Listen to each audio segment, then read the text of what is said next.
Good afternoon. I'm Haley Soifer, CEO of the Jewish Democratic Council of America, or JDCA. And I want to thank the more than 600 of you who registered for today's event, our first public event of 2023, considering the future of Israel's democracy. After playing a critical role in the 2022 midterms, electing Democrats who share our values, we are thrilled to begin this year with an event focused on one such value, our strong and abiding support of the US-Israel relationship. In the 2022 election, the top issue for Jewish voters was defending our democracy. But our concerns about the future of democracy are not limited just to the United States. One of the pillars of our close bilateral ties with Israel is our shared values, including our commitment to democracy. And it is because of our support for Israel's future as a democratic state that JDCA just yesterday expressed our concern with the judicial overhaul proposal that weakens Israel's democratic institutions, undermining the independence of Israel's judiciary and its system of checks and balances. Today, we're lucky to be joined by three people who will lend their voice to shining a light on this important issue. We have two former US ambassadors to Israel, Ambassador Dan Shapiro and Ambassador Dan Kurtzer, and we'll hear from them directly about what is happening in Israel. We are also thrilled to be joined by our guest moderator, Sarah Hurwitz. Sarah was a White House speechwriter from 2009 to 2017, starting out as senior speechwriter for President Barack Obama, and then serving as head speechwriter for First Lady Michelle Obama. Before working at the White House, Sarah was chief speechwriter for Hillary Clinton during her 2008 presidential primary campaign. She is the author of Here All Along, an outstanding book about finding meaning, spirituality, and a deeper connection to Judaism. And we're proud that Sarah is also a member of JDCA's new leadership council. Former US Ambassador to Israel, Dan Kurtzer, is the S. Daniel Abraham Professor of Middle East Policy Studies at Princeton University's School of Public and International Affairs. From 2001 to 2005, he served as the US Ambassador to Israel, and from 1997 to 2001 as the US Ambassador to Egypt. He served in numerous other high-profile roles, including as the political officer at the American embassies in Cairo and Tel Aviv, Deputy Assistant Secretary for Near Eastern Affairs, and Principal Deputy Assistant Secretary of State for Intelligence and Research. And we are proud that Ambassador Kurtzer also serves on the board of directors of JDCA. Last but certainly not least, we're thrilled to be joined by Ambassador Dan Shapiro. As former US Ambassador to Israel, Dan Shapiro has served as ambassador during the Obama administration for more than 6 years, after serving as the senior director for the Middle East at the National Security Council. Throughout his dynamic career, Ambassador Shapiro has gained unparalleled insight into the US-Israel relationship across many administrations, and we are thrilled that Dan is a good friend of JDCA. So I will now turn it over to Sarah to begin today's discussion. Thanks. Sarah, over to you. Thank you so much, Haley, for that very kind introduction. And I also want to thank you for your extraordinary leadership of JDCA. But I have watched in awe as you have carried this organization through election after election. You've mobilized millions of voters, and you have really served as a role model of what a bold and strategic leader of deep integrity and deep kindness looks like. So thank you for everything you're doing. As for the subject of today's panel, this is obviously a difficult time, not just for Israelis, but also for American Jews. And as we watch the events unfold that may weaken Israel's democratic institutions and may make a two-state solution even harder to achieve, we're concerned not only about what's happening on the ground, but also about how these developments will affect Israel's relationship with the United States. So I know that many of us want to better understand what's going on here and what it could mean for both the US and Israel. Now, we know there are no easy answers to the questions that we're about to discuss, but we are so grateful to hear from Ambassadors Dan Kurtzer and Dan Shapiro, who are not only brilliant experts who have devoted their careers to diplomacy in the Middle East, but like all of us, they're also American Jews who are concerned about Israel's future. and we are so grateful that they're joining us today. So I'd like to begin by asking about some of the key issues at stake right now. Now, as you both know, Israel's government recently made two controversial decisions.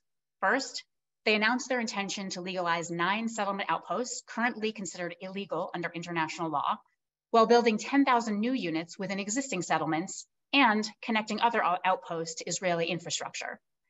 Second, as Haley mentioned, they announced plans for judicial reform, which, if enacted, would give a slim majority in the Knesset the ability to override judicial decisions and select Supreme Court judges. So I'd like to ask each of you to comment on the significance of these two developments. And Ambassador Shapiro, I'll start with you.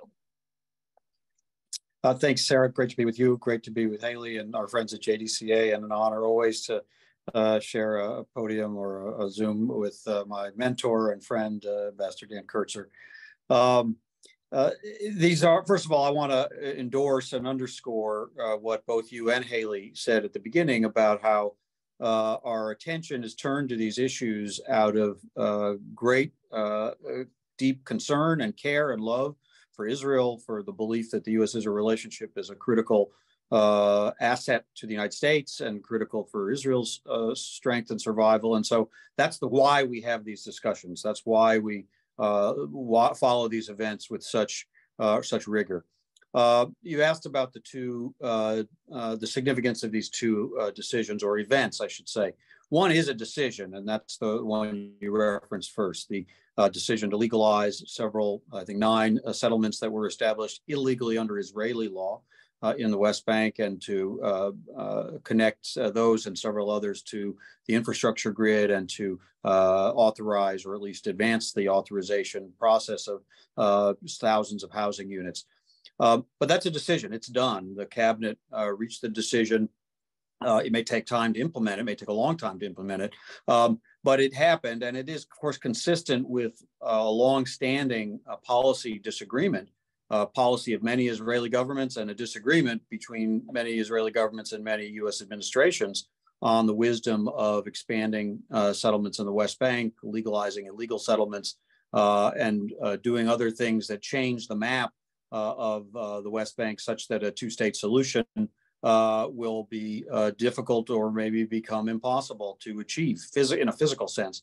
It's certainly driven by those in the cabinet and those in the government who have stated openly, this is their known position, that they do not favor a two-state solution. And of course, it's also against the backdrop of no current diplomatic process.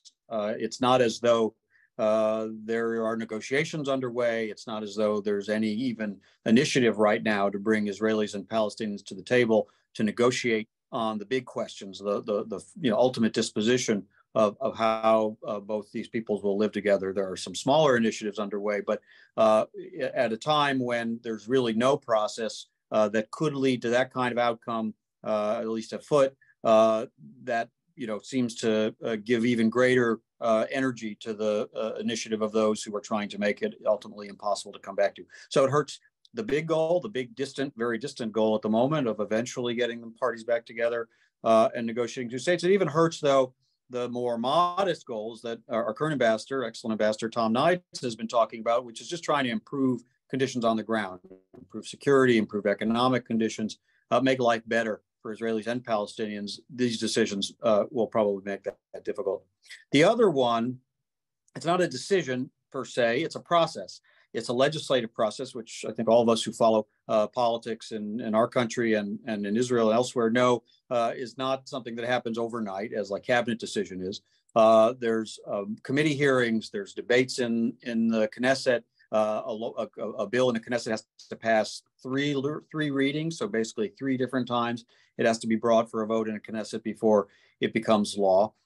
It's clearly about an internal Israeli process. And of course, there are various pieces of it. It's been broken down into a number of smaller pieces of legislation. What's very interesting about that one, and significant in a way that doesn't apply necessarily to the first, is the very pronounced, vigorous opposition that's being voiced to this legislative process. Calls, obviously, tens of thousands, even hundreds of thousands of Israelis protesting in Tel Aviv and Jerusalem and other cities, calls by President Herzog in his role as sort of a ceremonial leader of the country to negotiate, to try to find some consensus. The jury's still out, of course, on which way this is going to go, whether some emergence of a consensus will happen, and or whether the purest and most extreme version of some of these legislations, some of this legislative activity will move forward. But the fear, of course, that's being expressed by the protesters is that, taken to its logical conclusion, this package of legislation would result in a concentration of power in one branch of government, and that the attempt, maybe a legitimate attempt to try to reform and rebalance the current separation of powers, would result in a wild overswing to concentration in just essentially the executive, because the legislative and the executive are basically fused. And I'll just close with this. It resonates with Americans because we know, if we've read the Federalist Papers, if we've read our history, this is something our founders feared. They feared the tyranny of the majority. They feared that human nature was to amass power, not to share it. And so they felt very strongly about setting up institutions that would enforce a separation of powers, checks and balances. And it's that fear of losing those checks and balances, and that a total overhaul would result in investing all power in one branch, that has brought so many Israelis into the street. Thank you so much. Ambassador Kurtzer. Well, first of all, I join my friend and colleague, Dan Shapiro, in thanking JDCA for organizing this. I join your words in praising Haley for the great work she's doing, and it's great to work with you, Sarah. Look, on the first issue, the decision may have been taken, but we need to recall that it not only will impact the future possibility of the two-state solution, but it's also a significant violation of a commitment that the Israeli government made in writing to the American government back in 2004, when, in a letter to the then Bush administration, Israel undertook to dismantle illegal outposts, illegal settlements. And so now you've come full circle. Not only are they not dismantling these illegal outposts, but they're trying to legalize them ex post facto. And there have been many that have been built since that time, so that the number is really quite significant. I think in the same way that Israel expects, as they should, the United States to fulfill commitments that we have made, our administration should expect Israel to fulfill its commitment. And I hope the Biden administration reminds Israel that this is a commitment in writing that both of us have in our files. The settlement issue has bedeviled the peace process for upwards of 40 years. I remember working on this the first time I was in Cairo back in 1979, when the issue first arose in the aftermath of the Egyptian-Israeli peace treaty during the time of the government of Menachem Begin. And it's only gotten worse as Israeli settlements have spread out not only along the so-called Green Line or along the Jordan Valley, which could be argued has to do with securing Israel's defense, but settlements are now all over the place, including along the ridgeline surrounding Palestinian population centers. So this is a big deal. It is not simply a decision that we can ignore, but one that has ramifications that go far beyond the immediacy of it. On the second issue, I think, as Dan noted, the fact of the matter is that Israelis themselves, the population, has seen through the effort by the coalition to change several aspects of the judicial system. And that has brought literally hundreds of thousands of Israelis out on the streets every single week in Tel Aviv, Jerusalem, Haifa, and other cities.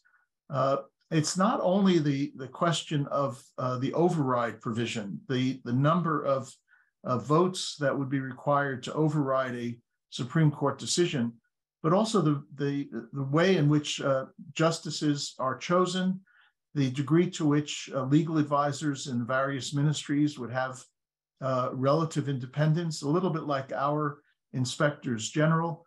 And it's really an accrual of power by the coalition in a way that would transform Israel's democracy into something else. Now, I'm not suggesting that it's the end of the world for democracy in Israel, but it would present challenges for the rights of citizens and the separation of powers within that country that we haven't seen that kind of challenge until now. The other aspect to look at, and it flows from a press release, I think it was by Citi, that suggested that Israel's shekel will suffer as a result of this. We are seeing the flight of capital outside of Israel as investors are either withdrawing some of their investments or sheltering their investments abroad. We don't know what the impact will be, for example, on the tech industry, which we know is highly mobile and highly transportable. And it is the engine that drives the Israeli economy. Now, when I was the ambassador, Prime Minister Netanyahu was the finance minister, and he did a great job as finance minister. He was very attuned to the need to reform a number of elements within the Israeli economy that were distorting Israel's economy. And so he can't be unaware of the impact that these judicial changes might have on the confidence that investors have in Israel. And for that reason alone, if not for the larger question of the future of democracy, I would hope that the Prime Minister listens to President Herzog, who is looking to find a compromise.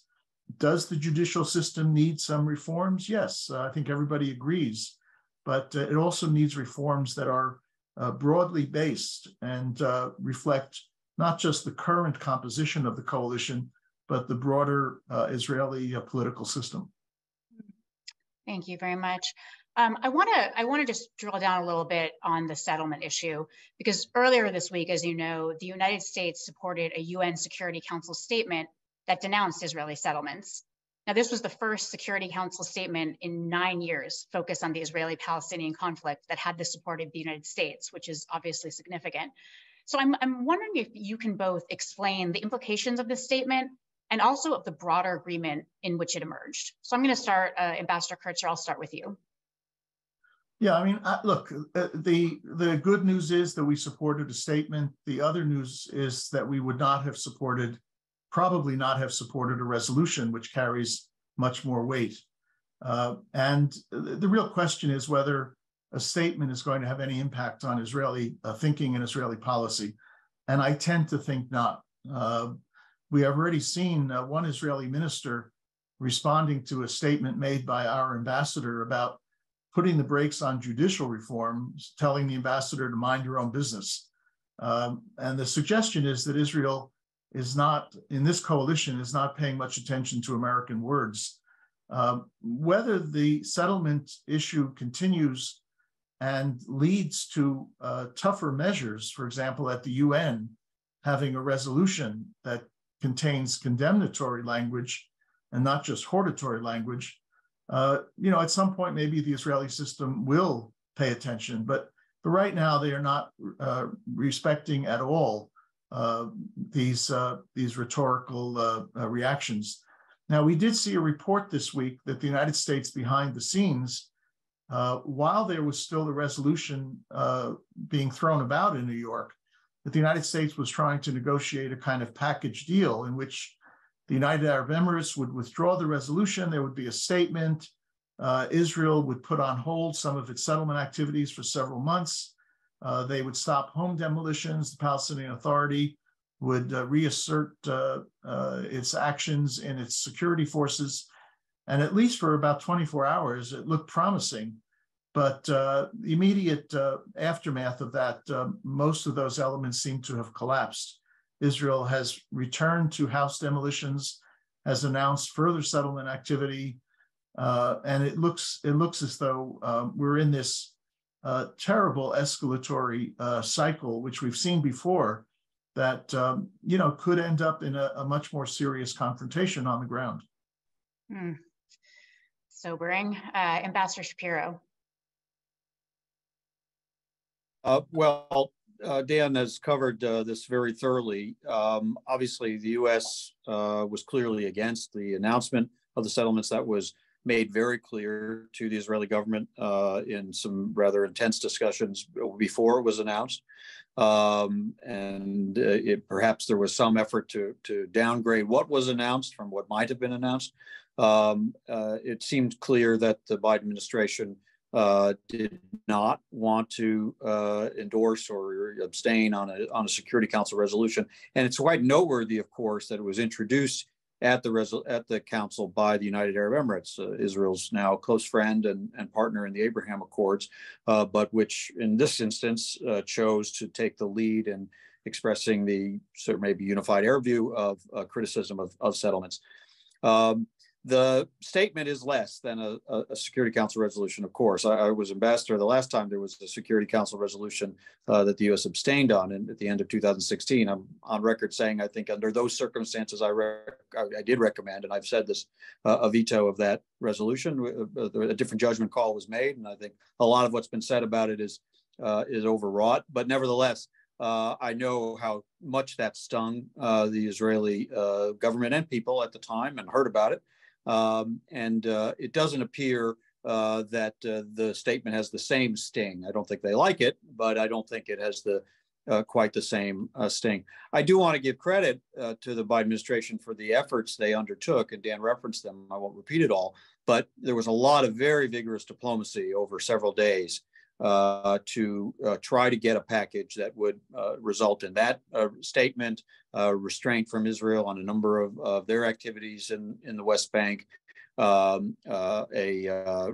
commitment by the Palestinian Authority to resume security cooperation that they had suspended, and to carry out some security plans that the U.S.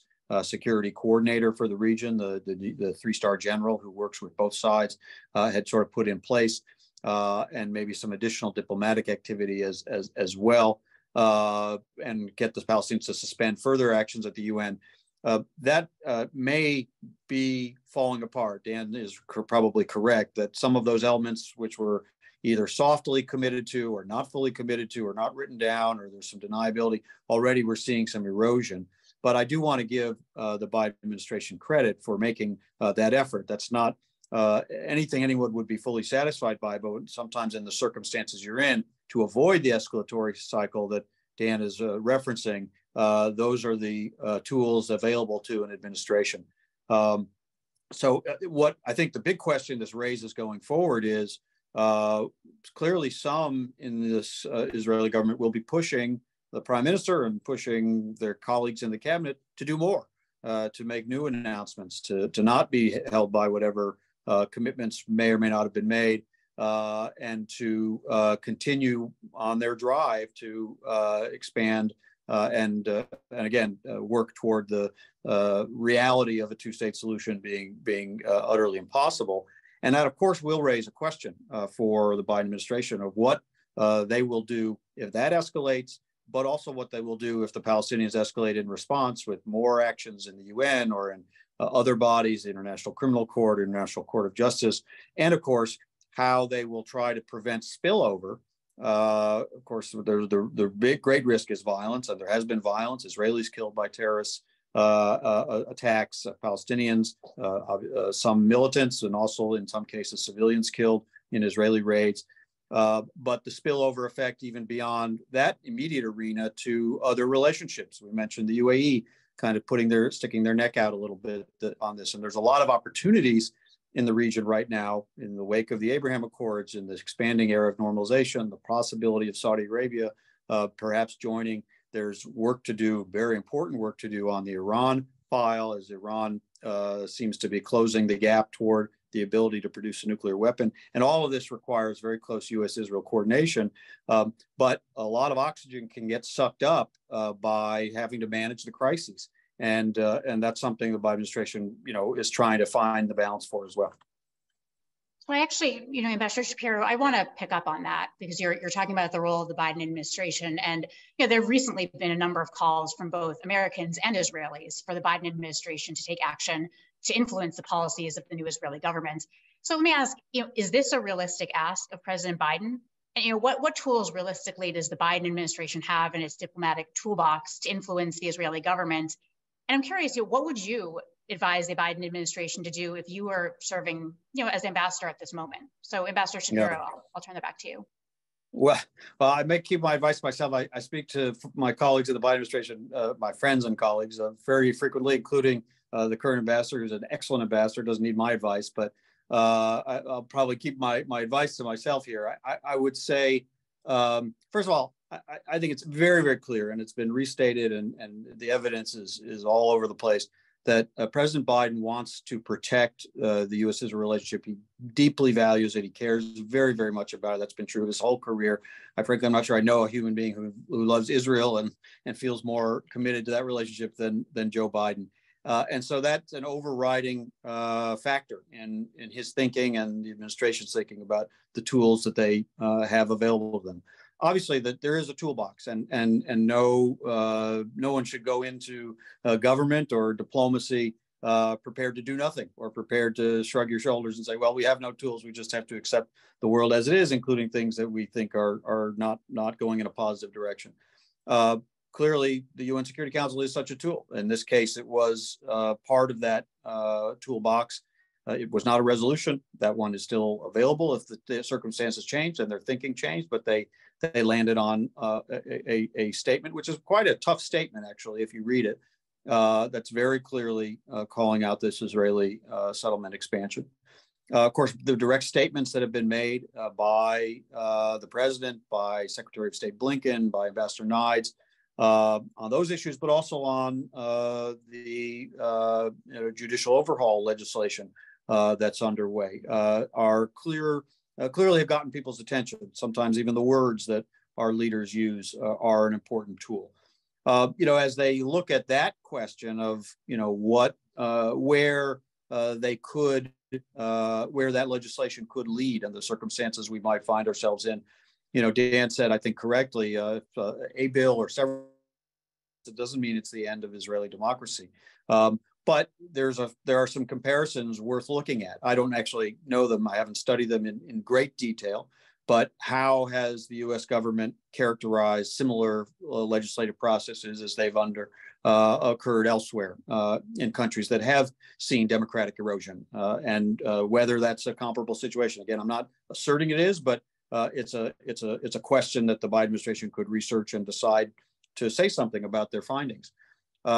There's clearly a question on the table about if and when, I'm sure it's when, but Prime Minister Netanyahu will come to the White House. That's a common thing for a new prime minister to do, to have a fairly early visit to Washington to meet with the president.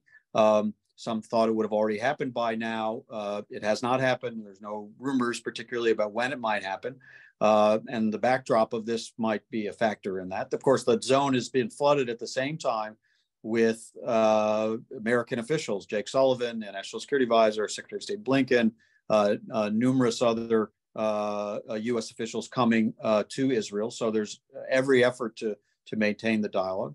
And then some of the consequences, and I don't put this in the diplomatic toolbox of the United States, but these are just realities, that some of the consequences of some of these developments are outside of even the U.S.-Israel domain, but things that affect U.S. interests. The U.S. wants Israel to continue to normalize with its neighbors and integrate in the region and deepen the relationships already established. But we've seen some spillover effect. The prime minister was supposedly, it's been reported, going to visit Abu Dhabi very early in his tenure, and that's been postponed. Some say because the Emiratis were uncomfortable with what was happening on the Palestinian file. The UAE introduced the resolution at the Security Council. The UAE and Bahrain have both condemned a recent Israeli raid in Nablus, in which a number of Palestinians were killed.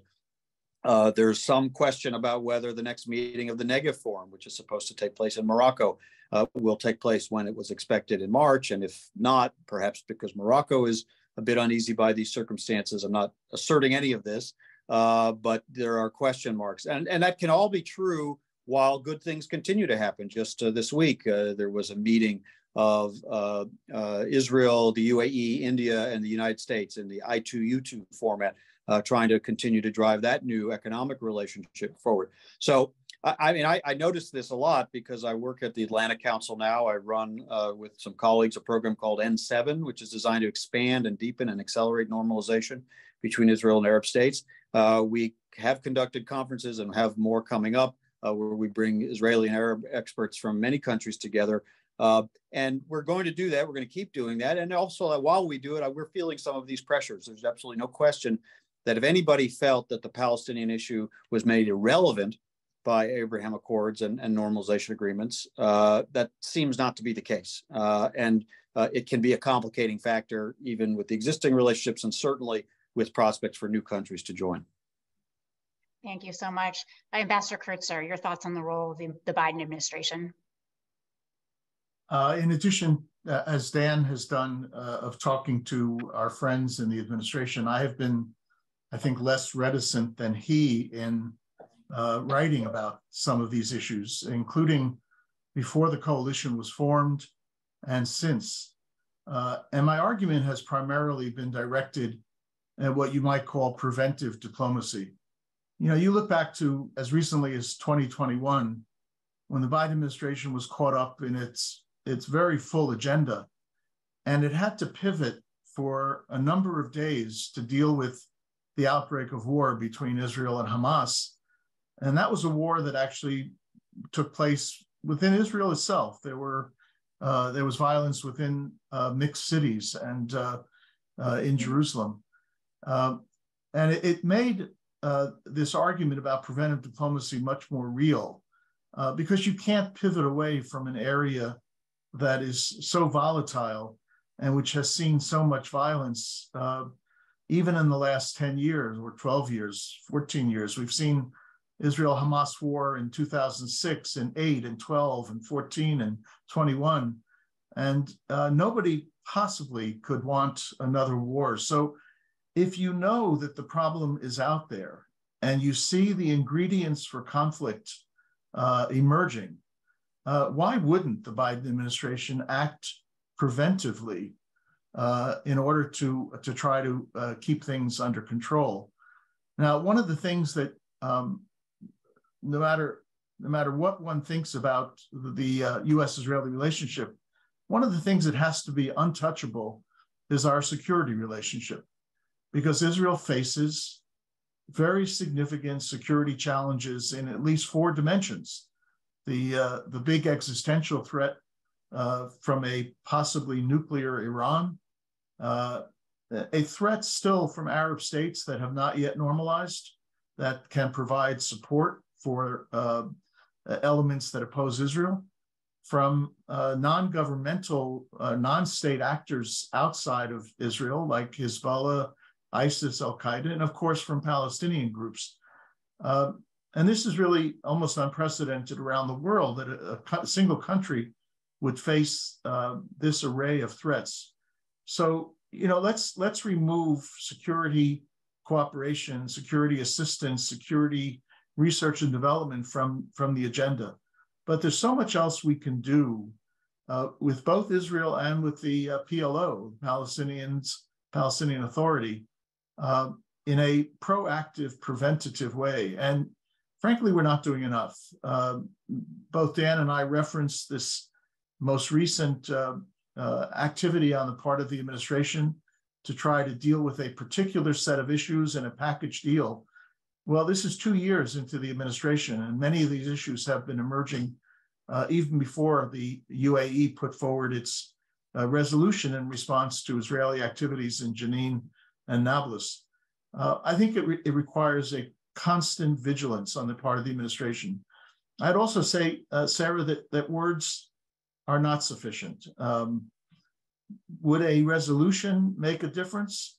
I think Dan is right that the resolution that was adopted by the Security Council with a US abstention back in 2016 caught Israel's attention, but it didn't affect Israel's policies in any way. So we have to think about the tools that the United States has that go beyond words. We have high-level visits, such as Prime Minister Netanyahu. We have dozens upon dozens of programs that take place almost irrespective of what's happening on the ground. And maybe they shouldn't take place almost irrespective of things on the ground. Maybe putting a hold on some of those programs to indicate our dissatisfaction. There's a possibility now of a visa waiver system for Israelis, which would be a wonderful thing, but there has to be some quid pro quo. There has to be some reciprocity, something that's important to the United States that we also get out of it. So I'm not thinking punitive here at all, but I'm thinking preventative. And frankly, I don't think we're doing enough. This administration has a tremendous amount of capital. The president himself, as Dan said, has 40 years of a love affair with Israel, irrespective of who the prime minister is. And therefore, his credibility and that of our ambassador, who has been quite out front in demonstrating his love of Israel, ought to mean something when we want to get Israel's attention and have them pay attention to the things that have to change in their policies that affect our interests. Thank you both. It's funny, I've asked you how you would both advise this current administration today, but I'm actually curious, how is this moment similar and how is it different from conflicts that arose back when you were both serving as ambassador to Israel? And Ambassador Kurtzer, I'll start with you on that. Well, even before I became ambassador, when I was working as the Deputy Secretary on the so-called U.S. peace team, we had a major confrontation with the Israeli government in the run-up to the Madrid Peace Conference when Israel asked for $10 billion in loan guarantees. It's like co-signing a loan. It's not actually $10 billion from the United States. But Israel would not agree to not use that money to bring immigrants from the Soviet Union into the occupied territories, which was a demand of the first Bush administration. Now, the Bush administration was quite proud of its role in securing the exodus of Soviet Jews. President Reagan, President Bush, Secretary Baker had worked very hard, both with respect to Soviet Jews and Syrian Jews, to secure their ability to emigrate and to immigrate to Israel. But when Israel asked for this large amount of loan guarantees, and the administration said, well, all we ask in return is that you not use that money to support settlements, Prime Minister Yitzhak Shamir at the time said no, and there was a serious confrontation that went to the Congress. Congress ended up supporting the president, and the issue of the loan guarantees was deferred until after the Madrid Peace Conference took place. One of the lessons that you learn from that experience, you also can learn from an earlier experience. Martin Indyk, a former ambassador, has just written a book about Henry Kissinger's diplomacy. And there was a huge contretemps between Israel and the United States in 1975, in which the Ford administration announced, and this is the word they used, a reassessment of our relations with Israel, which is an extraordinary thing to say. No one would recommend reassessing our relationship. And that ended up okay. The peace process went forward. Israel got a package of certain assurances and guarantees. But what it tells you is that when the United States is serious about our policy and is ready to push back in a determined way against elements of Israeli policy which we think will not accomplish our purposes, we do okay. Israel gains and loses, we gain and lose, but at the end we both profit because the underlying issue moves forward. And I think we're at exactly that point now, Sarah, where if Israel is still interested in peace with the Palestinians, and we hope that they are, I'm not sure all the ministers in this government are, but I think the Israeli people are. I think Prime Minister Netanyahu is. If Israel, qua Israel, is still interested in a peace process, it's going to have to stop a number of the actions that it's taking. It's going to have to start doing some things that it's not doing. And the United States will have to demonstrate our own resolve in advising Israel in that direction. Thank you very much. Ambassador Shapiro. Well, we've had, and Dan has referenced a number of the many disagreements and many moments of, I don't say conflict, but certainly moments of of deep discord between the United States and Israel around the issue of settlements.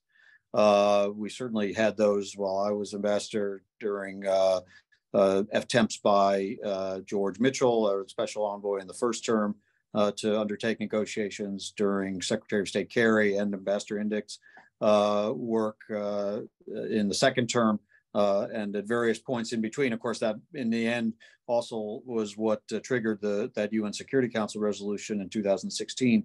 So there is some replay of those kinds of that issue. I think one of the differences of the moment, or I guess there are two. One is that there really is no, maybe there's three, there's really no current diplomatic process. Dan has referenced this, of course. There's no special envoy. There's no attempt to try to get the parties to negotiation, not by the United States, not by some other body. And so that may fuel the belief and the fear for many that the prospects for a two-state solution, the only way that many of us think this conflict can be resolved in a way that keeps Israel the secure Jewish democratic state it was established to be and must always be, and that Palestinians also have meet their legitimate rights for statehood in a state of their own, and that it fuels the belief that that just is not going to be possible, and that the danger is that each one of these episodes brings it closer to that point when it is impossible. A second difference, of course, is that there's no current counterweight in the Israeli government on this. There have frequently been, and this was frequently true in governments led by Prime Minister Netanyahu, there were at least voices within those governments who were voices internally for restraint, or voices advocating maybe a different policy toward the Palestinians and toward settlements than the overriding policy, and that allowed him some space to kind of move back and forth. And there were those counterweights. I don't think those counterweights are present in the current Israeli government. And of course, the third difference is that the tension, even in Israel, is very much elsewhere. We've talked all about the only thing most people are talking about in Israel, and the only thing on the news most of the time is the judicial overhaul legislation and the protests and the very, very vigorous debate Israelis are having about that. And that sort of brings me to the second point. This is somewhat new and not, I think, anything that we've seen comparable, certainly not my tenure, and I don't think in those of most of my colleagues and predecessors' tenure, this focus on something major about the internal situation in Israel, the internal definition of the society and its institutions and its character of its democracy. That I don't think we have experienced in anything quite like the current state that we're in. And look, I think we must always start from a perspective of being humble about judging as outsiders, another country's institutions and its democracy and the debate. We, of course, have to be respectful of the government that Israelis have chosen, and of course, Israelis as citizens and as the government and opposition in the way they work with one another are going to be the ones who ultimately decide this.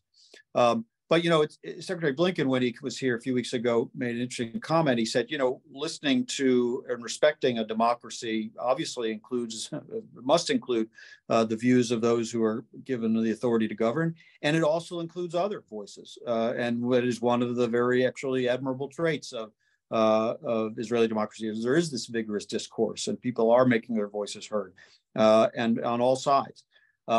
It's not a classic, you know, left-right split around the question of this legislation that's on the table. In fact, one of the very interesting things that we've seen is that a very significant number of leaders of the protest, or at least people who have voiced strong support for the protests and opposition to the legislation, are former defense ministers and heads of the Shin Bet and the Mossad, national security advisors, chiefs of staff of the IDF, central bank governors, attorneys general, and Supreme Court justices, and many of those people appointed by Prime Minister Netanyahu in earlier governments. You know, there's not a classic left-right split, and it's, I think, a mistake, if anybody does, to characterize those who are for or those who are against as falling into just sort of one ideological left or right camp.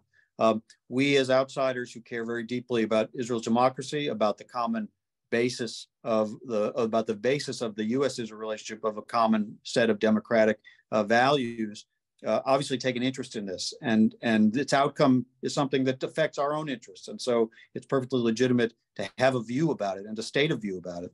But in the end, it is an internal process that will decide it. Well, thank you so much to both of you. You know, we're now coming to the end of our program. We have time for one more question. And I'd really like to give you each, some time for some closing remarks. And I'm hoping that you can address the following final question, which is, are we at an inflection point in Israel's history that may fundamentally change its democracy and its relationship to the United States? And is there anything that we can actually do about this? And I will start with you, Ambassador Shapiro. Well, I'll just start by thanking you, Sarah, and you, Dan, and you, Haley, and all who are tuning in today for this opportunity to have this discussion on issues that we all care about, we're all passionate about, and so it's a special opportunity. Thank you for that.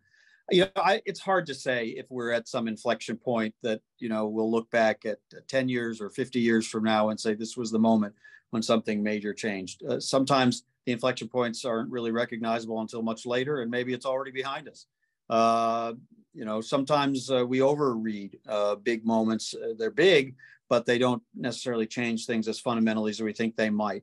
There's still a ways to go in this judicial reform or overhaul debate, and the possibility of a different kind of consensus emerging around reforms that many people do think are even opponents of this version, but think are valid. The question of whether a two-state solution is achievable, retrievable, still salvageable is one that worries me. It's the reason I first got into public life and something I remained very, very passionate about. But I don't know if this is the moment that it all changes, as opposed to some things that may have happened in the past. To your question of what we can do about it when we have those concerns or have those fears or are worried about what the future holds, is look, it's always been true. I think anybody on this in this discussion would agree with what the statement I'm about to make. It has always been true that you can love and care deeply about Israel, about the U.S.-Israel relationship, believe deeply in U.S. obligations, moral and strategic obligations and interests served by what we've achieved together as two countries, aware of the security challenges that Dan referenced that Israel faces, that the United States helps them face and thankfully does. It's always been true, you can be fully committed to those views and that sense of what's at stake, and express disagreement, criticism, even opposition to given Israeli policies of a given Israeli government. There's nothing incompatible about any of those. We have to be respectful. We have to know who makes these decisions. Israelis make decisions. We have to understand that that's how their democracy works. We, of course, as Americans, have every right to care about what how our interests are affected by those decisions. And we can say so and tell our friends in Israel that when we feel that way. And I think in a way that's what Ambassador Nides was doing just in this last few days. In fact, what produced the kind of tart response from an Israeli minister that said, mind your own business. He's very clear. The Israeli government and the people are going to be the ones that make this decision. No one's going to stop that. But what the president has expressed, what Secretary Blinken has expressed, what he's expressed is that part of what makes this relationship so meaningful, durable, really quite beautiful in its history, and what we hope will always be the case, is those common commitment to those core democratic values, institutions of rule of law, separation of powers, of checks and balances, of protecting the rights of minorities, and that it's possible even to negotiate and enact big changes to a system, but to do so in a consensual process. Our system is not perfect, but there are ways that big changes can only be undertaken when more than a bare majority in one legislative body can enact them. So those are the questions. If Israel rushes through these changes and challenges those principles, obviously it could do harm, at least as we see it, to that bond of the common democratic values. And so, I think that's what Ambassador Nides was saying. And so the response to the person who said, well, he should mind his own business, I would say, what kind of friend would he be if he saw, or what kind of friend would any of us be if we saw threats to something we value, which is this U.S.-Israel bond of common values that has really undergirded the relationship throughout its history. And we didn't say something. We didn't say, speak up and say that we're worried about that and give a warning about that. So it's perfectly possible to have that discussion and do it, and one should do it without fear of being accused of harm. I think it's actually a very proper role for friends, as all of us are, and people who are committed to Israel and to its future and to the future of this relationship, to provide the support and provide the understanding and be listening, and also be willing to state our best judgment and views when we feel we need to. Thank you. Ambassador Kurtzer. I don't think, Sarah, that we're at an inflection point, but we are certainly in an inflection process. We went through such a process for 4 years with the former president, and people wondered whether the changes that administration was trying to bring about domestically would have a long-term impact on our own democracy. And I think we came out of it challenged, weaker in some respects, but resilient in other respects. And I think that's what we need to assess with respect to what's happening in our friend Israel. If this legislation passes on the judicial side without compromise and without a consensus, will that then constitute a significant enough change in the way Israel conducts its democracy as to call this an inflection point? And we're seeing this around the world. Look what happened in Mexico just yesterday or the day before with the way in which the president has now gutted their electoral system. And we're seeing it elsewhere, previously in Brazil and in Hungary. Is Israel going to go that direction where a coalition which won an exceedingly narrow victory, it ends up with enough Knesset members to form a government, but the vote was essentially 50-50, whether that narrow coalition can run roughshod over all of the protections that have been built into the system previously, including and not limited to how judges are appointed.